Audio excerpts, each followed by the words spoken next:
Isang mapagpalang araw mga kateknisyan, mga kadeway, mga kamaster. Meron mo tayo ditong repair na solar light. So ang issue lang naman ito ay simple lang. Bali ito naputol kasi nasagi daw ng aso. So mula sa panel, kanyang solar panel ay papuntang light. So ang kanyang bulb, so dito sa loob na putol. Ayan. So dito. So i-share ko lang sa inyo kung kasi ang mahirap dito ay hindi yung pag-ayos kundi yung pagbukas, pag-open dito dahil screwless po ito, walang mga screw. Ayan. So sinubukan po natin na i-reheat siya dito ng hot air.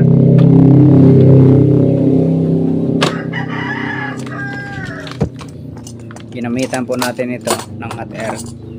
So nasunog siya. Yan. So ito yung kinalabasan. Bali ito. Kaya ang gagawin natin dito tayo mag-init sa salamin. Ayan. Okay, so atin pong initin.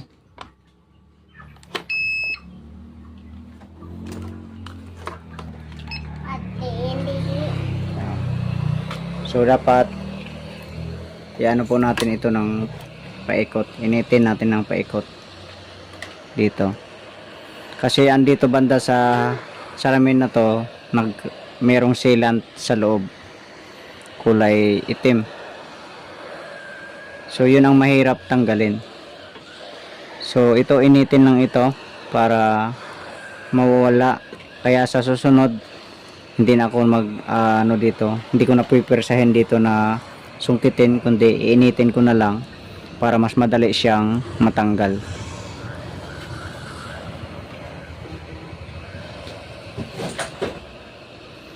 So basta initin mo pa, initin lang ito ng initin hanggang sa malusaw sa loob yung mawala na ng kapit yung sealant. Yan. So sige, initin ko lang muna ang initin to, tapos i-post ko lang muna ang video.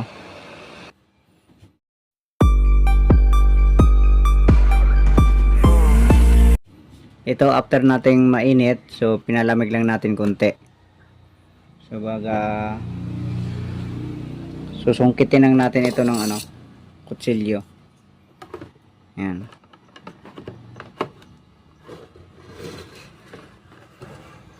Ayun, so lumabas na. Ayan. Ayan. So ganun lang. So madali lang siya matanggal. Ayan. So ito lang naman. So pag connect nito, ito tanggalin ng ito. Tapos dito sa loob, meron siyang battery, tsaka sensor. Ayan, may mga transistor at saka may IC, tsaka bulb. Ayan, tapos itong S na to, S negative at saka S positive. Ayan, kung makikita po natin, ayan, S positive, S negative. So yun po ang solar. Ayan, so may polarity lang naman. Ito yung positive, yung pula, negative yung itim. So connect natin ito.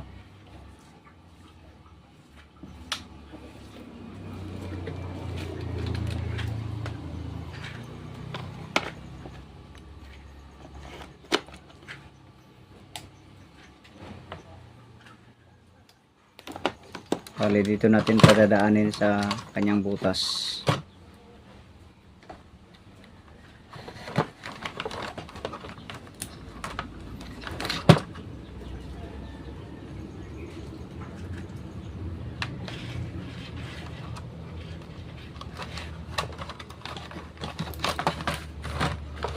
Tapos itong rubber na to ibalik lang.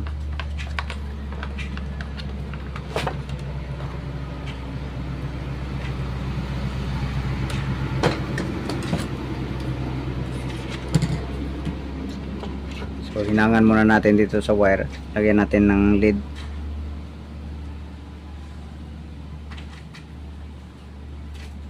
Yan. So itong positive na to dito sa S positive.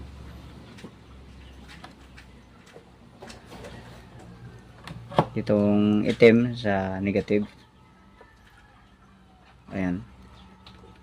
So ayun, kanina ay steady lang yung ano, yung ilaw na pula. Ito ngayon nag-blink na.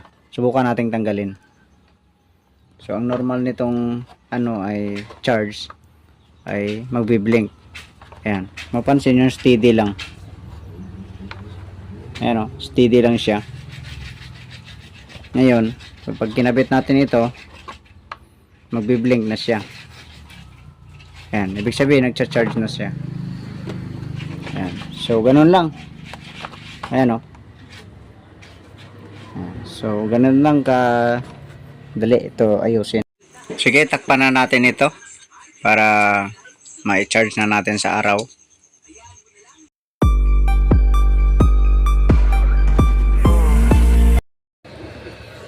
Sa pagbalik pala nito ay glue stick lang yung ginamit natin.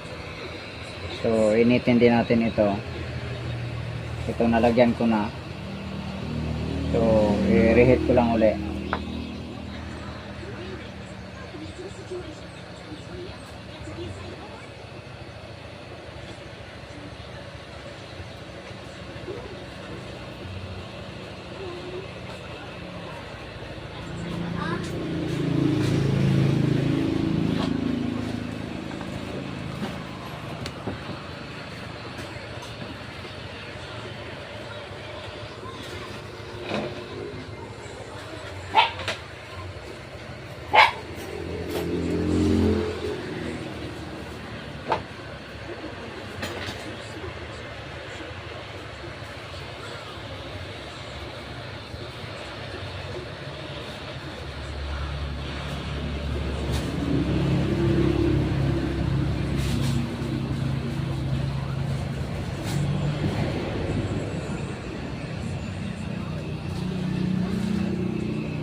Yan. Tapos medyo mainit ito.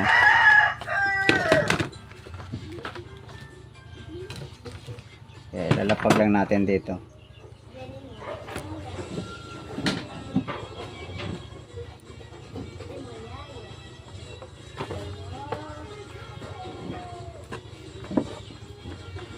Yan. So ganyan lang. Ayan. So patutuyuin lang yan. Tapos ito i-reheat ko na lang ito para bumalik siya sa ano niya, tamang posisyon. Okay, sige, hanggang dito na lang video natin. God bless po sa inyong lahat.